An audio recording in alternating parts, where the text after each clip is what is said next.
Page 220. Thank you. ולעניין נטילת ידיים, regarding נטילת ידיים, אמרו חז"ל, החכמים tell us, שכל דבר חוצץ בטבילה, חוצץ בנטילת ידיים, that everything that is a חציצה, when it comes to the mikveh, is a חציצה when it comes to washing your hands. וכן בטבילת ידיים, and this is true, also when you have those situations like we mentioned a few chapters in Shulchan Aruch, of dipping your hands in the mikveh as opposed to washing your hands with the cup. That's the same thing. It has the same status. There is such a thing as chatzitza.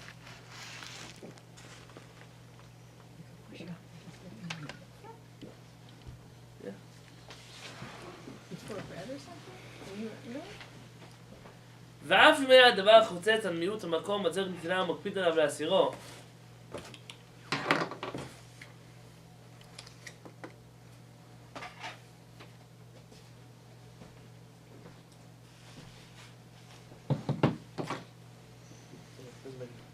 Page 221.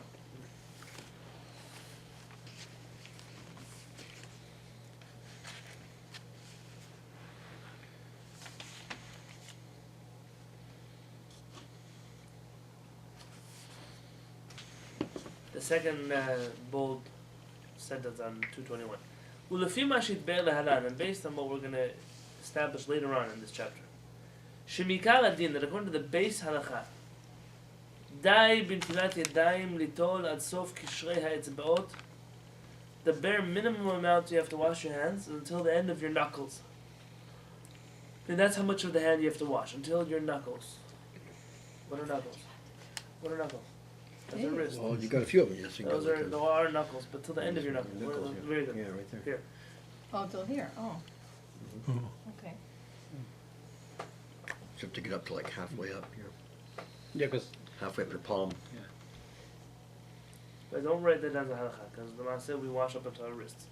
But the But up usually until the you- knuckles is the minimum. but this If you it's a use shortage your of water, finger, there's some you don't use problem. this, right? That's right. So now our question is going to be, what happens if there's a chatzitza in the part of your hand that you don't really need to wash? I mean, up until the wrist, let's say. That's what we're going to talk about. Right? But if nobody does this, Nobody does what? nobody just washes till here. I think people wash less than that. Every time It's people a wash big their problem. hands, Just like here. their hands, they get a little bit wet, they dry them in a towel, they think they didn't out their knife. Okay. I've even seen people pour 3 times, and all 3 times they didn't reach their knuckles. Yeah, and didn't catch the whole hand either. And so the whole thing was, Oh my God. Little show. I'm gonna sit there. I can't sit there on my legs. so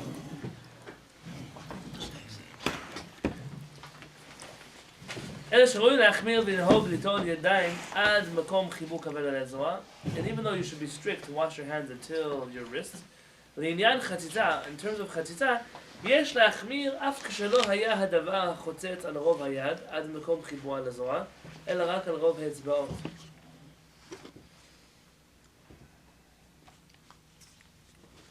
When it comes to the chatzizah, you don't measure the hand itself, you measure the majority of the fingers. That's the minimum amount that you have to wash. ובכל יד יש אשר דין חציצה על אותה יד בפני עצמה, and this is not a objective measurement, it's subjective, it depends on your hand and how big your hand is. So it could be that a certain amount of paint, let's say on someone's hand, is going to be more of a hand than on someone else's hand, who has a very small hand. Bet, b'chol inyanim anogim l'dinei chatzitza b'tat yadayim, in all the matters that have to do with chatzitza when it comes to ntilat yadayim, afilu imen hanoten makpid al kach klal. Even if the person himself who's washing his hands doesn't care at all about what's on his hands. Harei ze chotzetz ntilah, it's considered a chatzitza, kol shederech rov bnei adam le'akpid al kach. So long as the majority of human beings would not want this on their hands. So it doesn't really make a difference subjectively what you like or don't like on your hands. It's an objective thing. Ulinyan kayotzev is that there's something similar, b'tzoah shtach d'tzibon, regarding the dirt under fingernails. Look later in section 4. That's what he mentions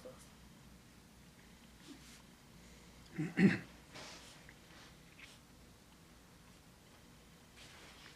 Okay, you had us put a reminder to do the footnote. Which footnote? on page 221. That's right. I was going to do that footnote. I told people. I told you to write that down. Yeah. Go forward. That's pretty good. Good job. I was going to do it after we did the first footnote. But I didn't Well, know whenever that. you want to do it, that's fine. It's very good. No, it's very good that you remember. Im ota adam, page 223. ואם אותה אדם דרכו להקפיד על דברים מחוצצים, let's say that a person who's more particular than the rest of the world. What's the opposite scenario? I mean, something bothers him, but it doesn't really bother the rest of the people. Fastidious individual. Yeah. Like an example, it might be a bad example, but all kinds of sunscreens and lotions, when they're on me, I feel dirty until can't handle it. Until today, I remember that put sunscreen on your forehead, sunscreen on this, sunscreen on your hands. The whole day, my hands feel like something's wrong with them. Same here. I can't. I'm in my nature. I'm what they call an istiness. I'm very particular about these things. Other people, I don't know. I have one son who, the second his hands get dirty, if he's not at the sink washing his hands, we can't breathe. My other son, he can walk around with his face dirty, with his hands dirty, with his feet dirty, with his. It's different personalities. In the world, there are many personalities, and if we're talking of this halakha as subjective or objective, we have to also determine the other way.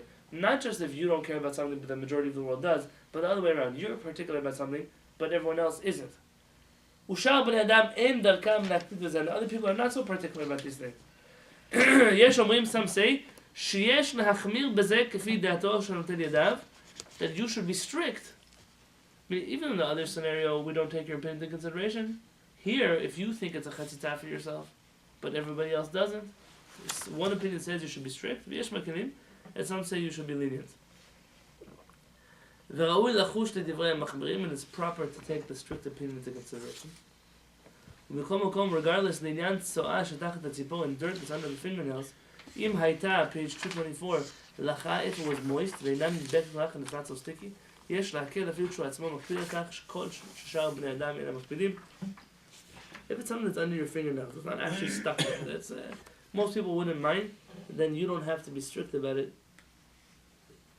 even if it does bother you. But most people don't mind. I'm assuming, I didn't go through the sources here, I'm assuming that it's because it has to do with the nails and not his actual body.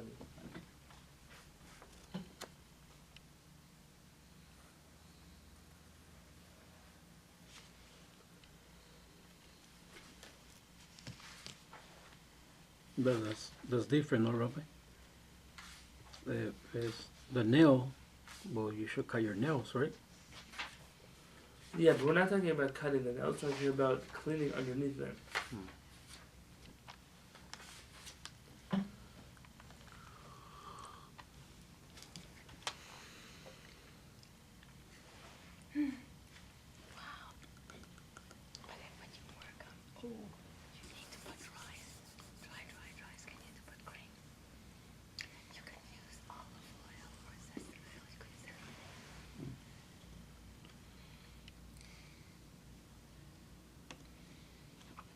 Shmer nafshecha. Now let's do that second one, the one that broke mentioned, page 21.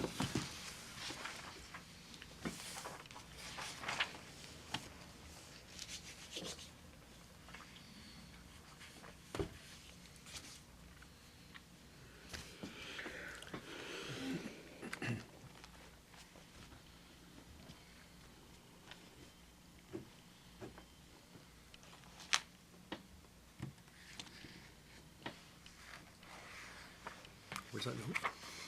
If you look on page 221, the left column in the bottom where it says bit, Oh, okay.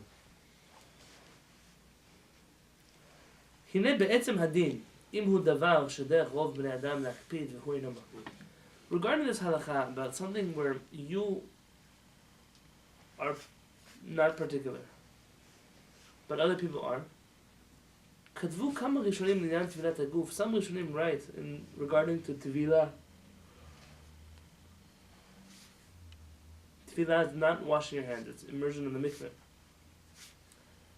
דאמרינם בזה, we say, בטלה דעתו אצל כל אדם.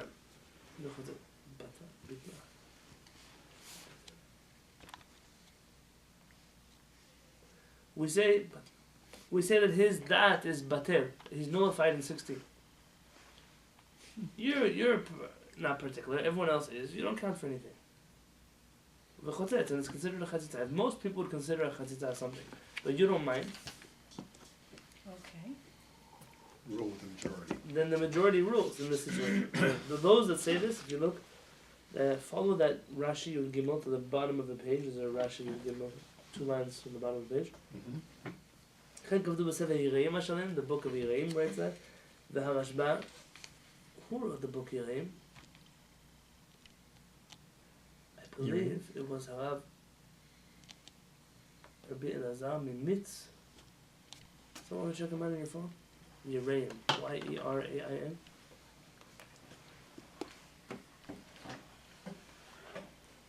Let me find this. Rabbi Eliezer of Mitz. He was one of the Tosafos, and he was from France, Germany. You guys got that article I sent you yesterday? That I was- So I strongly suggest reading it. Oh, we have it. Rabbi Elazar Mimitz. Probably everybody in this room relies on him. Really? Y-E-R-I-A-N. Yes. Y-E-R-A-I-M. Yireim. The book of those who fear. And when it comes to Pesach, leaning by the Seder Pesach. Heseba. So, according to Halacha, let's say we get the ladies off the hook by saying that they don't have to lean by the Pesach Seder. Let's say. Okay, let's follow that opinion. So what about the men that don't lean? Which men don't lean by the Pesach Seder? Any? Almost everybody doesn't It's lean by the supposed Pesach to. Seder. Are you saying as a rule? They don't. You look around the room, nobody knows how to lean properly. But what about when they drink their kos? Yeah, they're doing this. Oh yeah, They're- well that, yeah. They're not leaning. Even those who get comfortable in their chair, according to some shul, you have to have your head leaning on something. Because in the old days they had the divans, long couches that people sat So on. people are not leaning today properly. So how do they? You don't fulfill your mitzvah of all these mitzvot if you don't lean properly. There's hot water in the kettle. That means they're being very lenient. Do we do a bit of... Oh. Oh. A Jack joke. Yeah. Only Jack was here. Soon might start calling them Baruch joke. Let's catch it up. Baruch, and that's right, I think we should call it Baruch. Robbie, do So- we do a beracha before we lean? Not for the leaning, but for the drinking. So the question is, how do we judge all these people favorably that don't lean properly? Because maybe they feel comfortable. Because Look at it's not a this. halakhic requirement. It is a halal. Shulchan Aruch says required. It's required Absolutely. in a rabbanim? You have to go back and drink again if you don't lean properly. Because the intention. Because Rabbi Elazar Mimitz writes that nowadays you don't have to lean. It's okay. So I'm saying that everybody in the world must rely on him. They all must rely on his opinion because he's the only one who says that it doesn't matter. So Yorim was the name of the book he wrote. Yes. His But name is how you gonna- Rabbi Elazar Mimitz. Yeah, from Mitz. Mitz. It's spelled M-E-T-Z. So I don't know how you pronounce it in English, but in Hebrew we say Mitz. It looks like Jews. How are you going to jump halacha, Rabbi? I'm not If trying to halacha- jump, I'm if- trying to lean. HaRashba Lean and mean. writes a Torah Debayit. Rabbeinu Yerucham, the Meiri. These are 4 big Rishonim, not small ones, 4 big ones. That write that it doesn't make a difference what you feel, the Chatzita. We go by the majority. Back in the column on the left-hand side, where the Rashi scripture Gimel is, you see that? Ulam HaBet Yosef, but the Bet Yosef, who's Bet Yosef? The one who wrote. Who is the Bet Yosef? You're right, Rabbi, just say it right. Ovan Yosef. That's Rabbi Yosef Karo. Oh, yes, correct. Yeah, Ah. before the Shulchan. אולם בית יוסף יורה דעה, מרן writes in יורה דעה, כתב להסתפק בדעת הרמב"ם, he's unsure about the opinion of the Rambam. זה משמע, because it could be the סביר עלי דאזינן בתר דעתו של הטובל. It could be understood from the Rambam that it does have to do with the person who's going to the mikveh. I mean, it's a subjective. Chatzitza has to do with what you feel is a chatzitza for you. ולא בתר דעת רוב בני אדם, and it doesn't go after the opinion of the majority. והניח בצריך עיון, and Maran himself writes in the Bet Yosef, we have to explore this matter further. He doesn't conclude one way or the other. Is it subjective or is it objective? In any case, when it comes to halakha, he brings a number of Rishonim who are strict about this. Meaning, even though you think it doesn't not a chatzitza for you, but if other people say it's a chatzitza, then you have to clean it first. Is this a common issue or problem in the literature of whether you're looking from the outside in or the inside out? Explain. In other words, subjective, objective. Yes, oftentimes there are many halachot where it's dependent on you or it's dependent on something else. And with many things like that, with the laws of brachot, and there are a number of areas in which you ask, who's deciding here? What is a chatzah? What is that? Who decides what is this or what is that?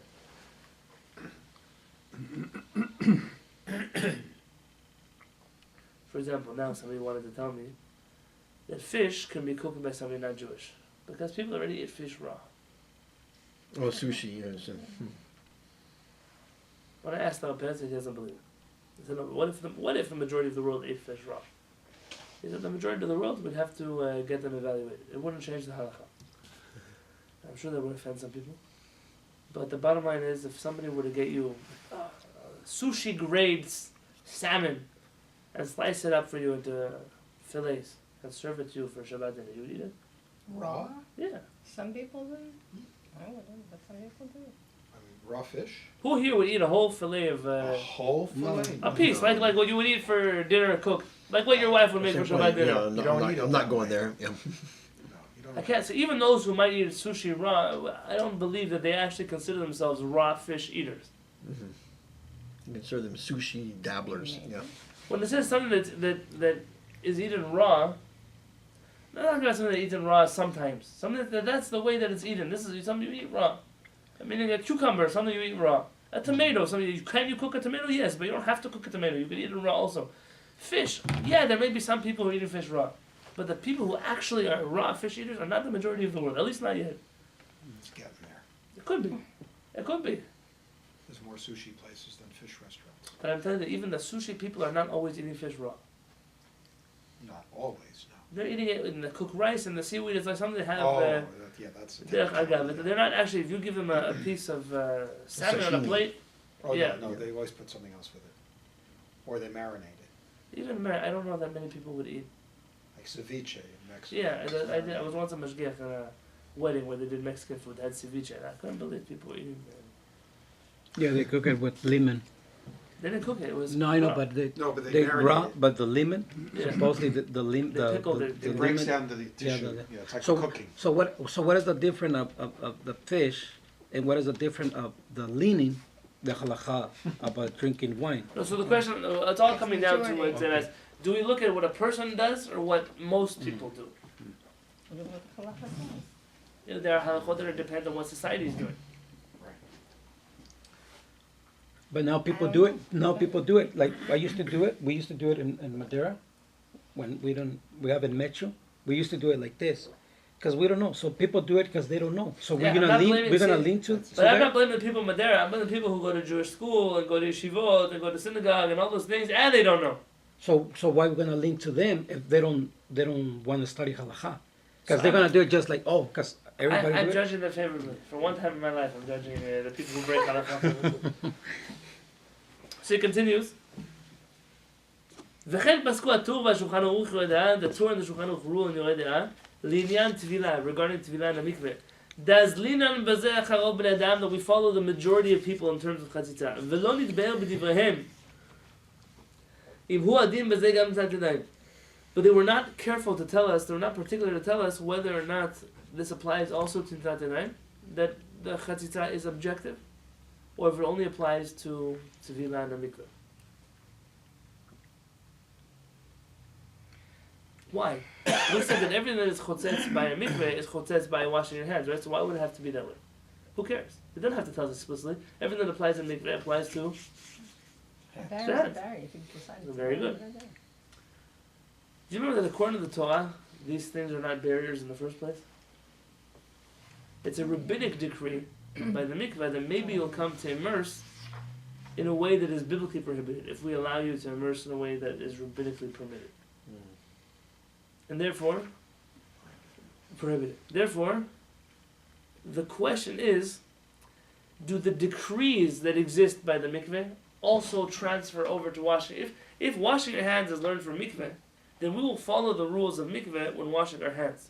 But we will not follow the stringencies of mikveh by washing hands, because it's already one time removed. It's too much removed from the original word. You can't wash your hands with the chatzitza, because maybe you'll come to immerse in a mikveh with your whole body covered. That's too far removed. That seems to be why they're saying that it's not clear whether this stringency applies from mikveh to hand washing. I was in the hospital, so I was. I was like, I get on a plane, I go to Israel. I said I'm going to learn his thoughts the whole day today. I've been listening to his classes. So one of the shulchan was telling us what is a chumot, all kinds of stringencies that exist in the world of kashrut. You know the halacha that I tell you many times here. Maran writes that between meat and milk, you must wait 6 hours. We quote an Ashkenazi custom. The first of the customs is just to do Birkat Hamazon and to eat dairy right away. The next of the customs was to wait an hour. The next of the customs, to wait 6 hours. But not so long ago, the standard in the Ashkenazi community was to just do Birkat Hamazon and eat meat, dairy right after a meat meal. That is the standard Ashkenazi halacha. For many centuries it was this way. So there's a halakha in Maran over there, the third halakha. Maran says that food that was cooked with meat, you don't have to wait afterwards. You could just, there he writes, wash your hands, because assume you're eating with your hands, but you're not eating with your hands today. Like a cholet? Let's say chicken soup. Yeah, let's give that example. The carrots, the vegetables, the broth, not the chicken. It could be, but cholet, yes, the idea, but the problem with cholet is that it all looks the same. So I'm trying to find a dish that's more easily. Let's say you took a potato out of the cholet. Yes. So, right after you finish eating it, you're able to have dairy, cheese, butter, milk. Maran writes that explicitly in Shulchan Aruch. The Rama says no, you can't do that. The custom is not to do that because there's fat in this food, and that fat is meat, and therefore we wait 6 hours after this as well.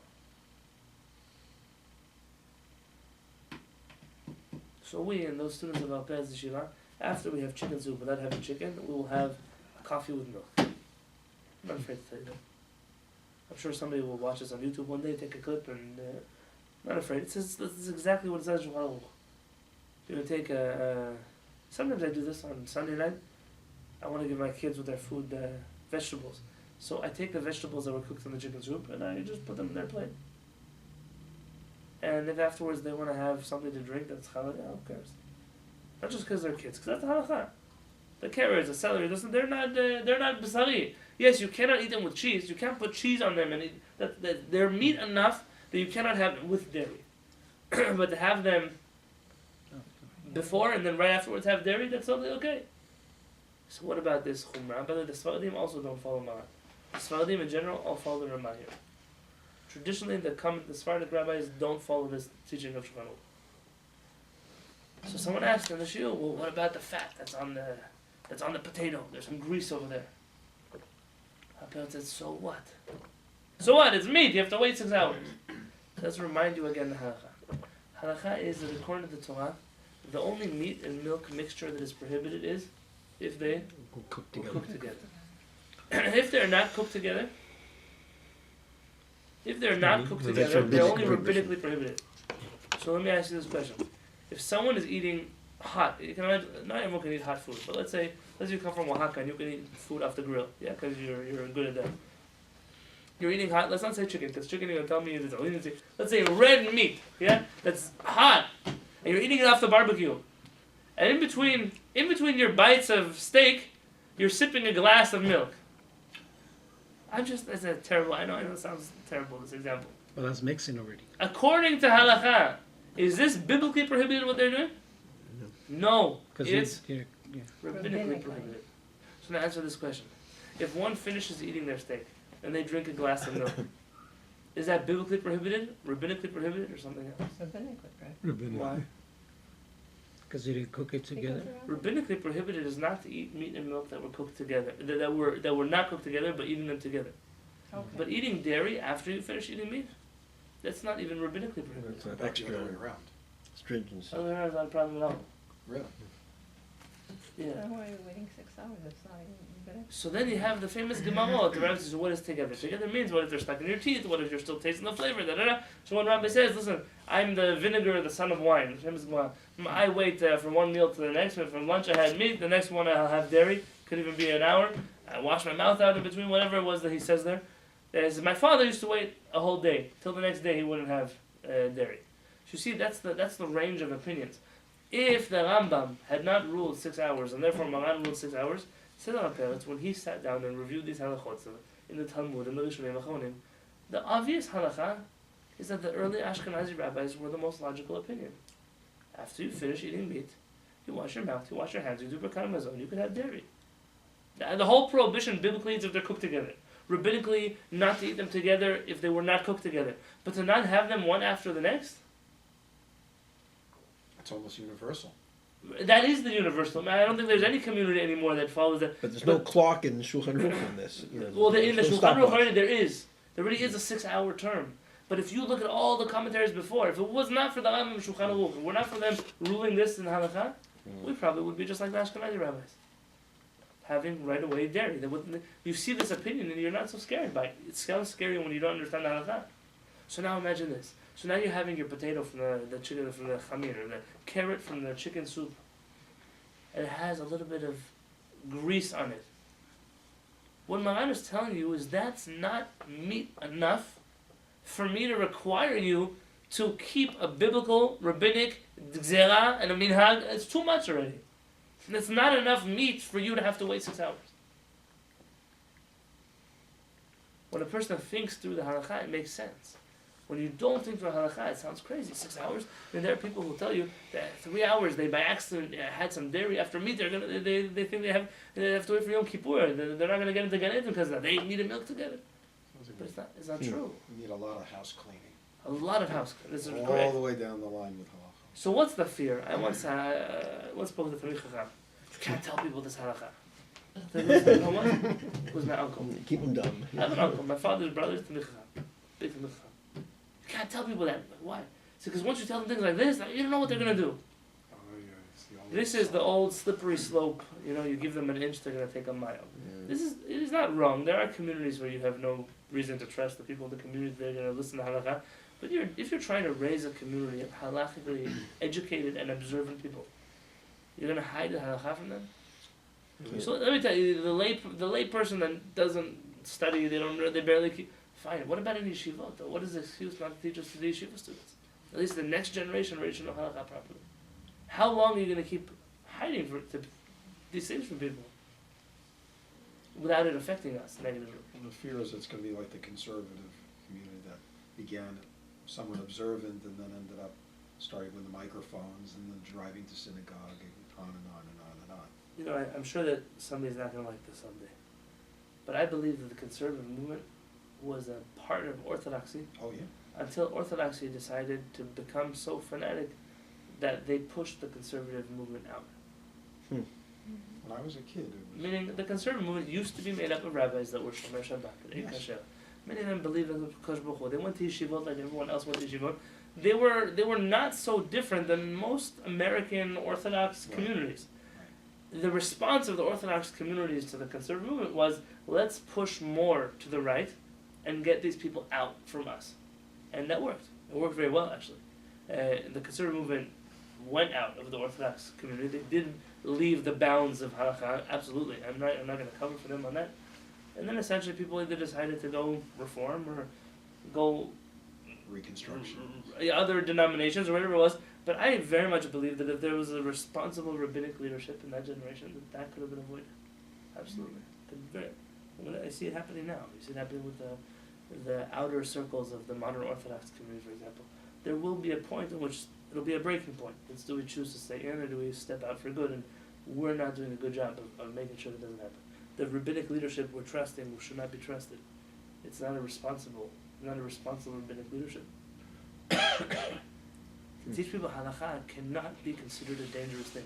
If teaching people Judaism is dangerous, then what do we have left? When social norms become Jewish law, now there's a few people all over the internet. All the produce that's coming from Israel, Trader Joe's, Sprouts, a number of places are carrying fruits and vegetables from Israel. And their whole thing is you can't eat the fruits and vegetables that come from Israel because they didn't take Truma and Maser from them. The tithes. Now, by the way, how do you know? Right? How do you know? In Israel, most farms are already taking Truma and Maser from them. But let's say they didn't. It's an explicit halakha in the Rambam, in the Shulchan Aruch. Rabbi Yonatan wrote a 17-page letter about it. That fruits and vegetables, even if they were grown in Israel, but they were with the intent of sending them outside of Israel, are not required to be tithed. They're not required. They're not considered fruits and vegetables that are staying in the land of Israel. And therefore it's like there's this religious BDS movement that's going on. Boycott Israeli peppers, boycott Israeli tomatoes, they're not kosher. Yeah, I just have a question. Why? There's so many things you could choose to be particular about. The bell peppers, that's your religious stricture. Especially when it's explicit in so many books. Yeah, of course there are rabbis who argue. In every halakha there are rabbis who argue. In every halakha, you're not going to find a halakha that all the rabbis agree. The Rambam and Shulchan Aruch are not rabbis who just, that's a minority. That's a minority opinion. Someone said, it's a Sephardic opinion. Rambam and Shulchan Aruch are as Sephardic of an opinion as saying, I don't accept Rashi's commentary because he's Ashkenazi. See, you cannot accept Rashi's commentary because it's too much of a midrash or it's too deviant from the pshat. But because he's French, doesn't make him not an opinion anymore that the Sephardic community is going to take into consideration. It's such a silly way to study Torah. It's just that the whole system. We have to educate ourselves so that we don't fall into the trap of how they think. Or don't think. Or don't. That's more the point. Look here, I'll count lines. In the left column, 1, 2, 3, 4, 5, 6, 7 lines up from the bottom of the left column. There's a period in that sentence. You see that? 221 again? Yeah. 221. It says V'hanahar. Yeah. 7 lines up in the left column on 221. There's a period. You see that period? Yes, yeah. Nahar Shalom. Very good. V'hanahar Shalom kan. In the book Nahar Shalom here, Katav, he writes, Shebdivrei HaRama b'Darchei Moshe Aruch. That if you look in the Ramah's Darchei Moshe, the long version, that's like his Bet Yosef. Mevo'ar b'hediah, it's explicit there. Sh'linyan nitilat yadayim im u'eino makpid af al pi she'achim makpidim lo havi chatzitza. That we take his opinion into consideration when it comes into hand washing. That if he doesn't mind what's on his hands, we don't care. V'heviyah Mishnah Berurah b'Shaar HaTzion. The Mishnah Berurah himself quotes this in his book Shaar HaTzion. Ulam HaMaharshal, but the Maharshal, Rabbi Shlomo Luria, most Ashkenazi. Okay. Bayam Shel Shlomo, his book Yam Shel Shlomo Chulin, כתב להסתפק בזה עם לעניין תת ידיים, אז לינה on page 222, בתר רוב בני אדם. He's not sure whether we follow most people or we follow the person who's washing his hands. ומצדד להחמיר, and he rules stringently that we follow most people and not the person who's lenient.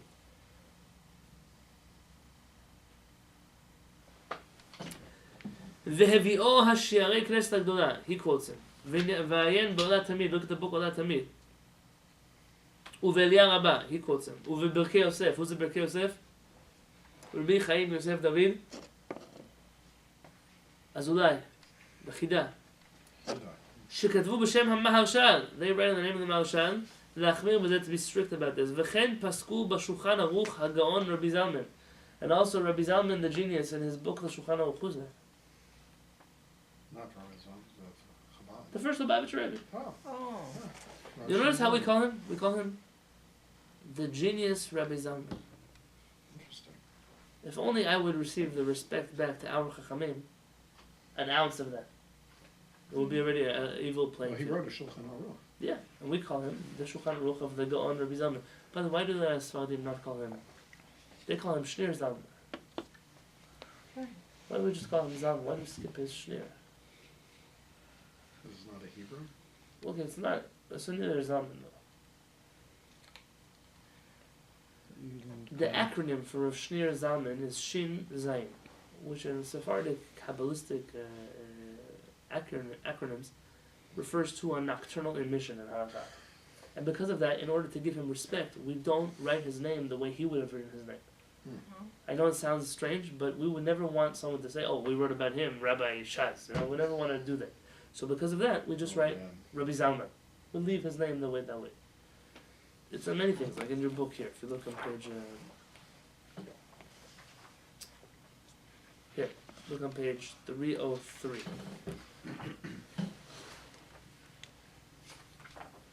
302. What's the Hebrew page number on 302? Shin Bet. On page 303? Shin Gimel. Shin Gimel. On page 304? Oh. Dalet Shin. Because otherwise it would be. Otherwise, it would be a Gimel.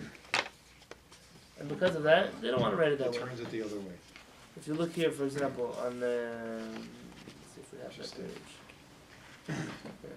Oh, look, we're not far away from it. Look here, page. Wait, so why isn't it Shin Dalet? Because that spells out. Hashem's name? No. That's with the Yud.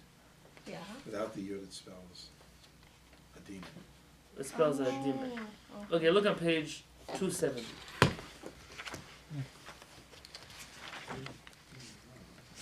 Actually, let's do this.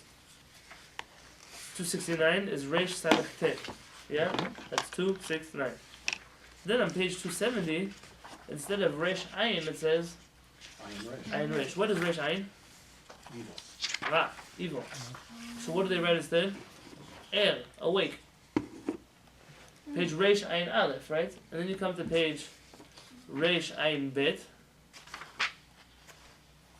And instead of saying Reish Ayin Bet, which spells out what's Rav, we say it in Arabic. Many? It's like a plague. Rav is a hunger, famine. Instead of writing that, we write Alev, sweet. Or Erev, evening. But, okay, now Reish Ayin Gimel, 273. Reish Ayin Dalet, page 274.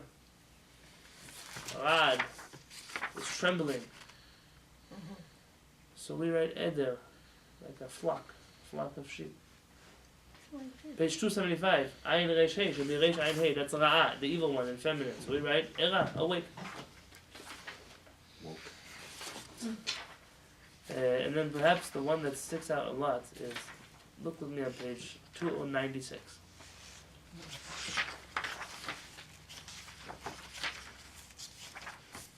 Reish Tzadivat, 296.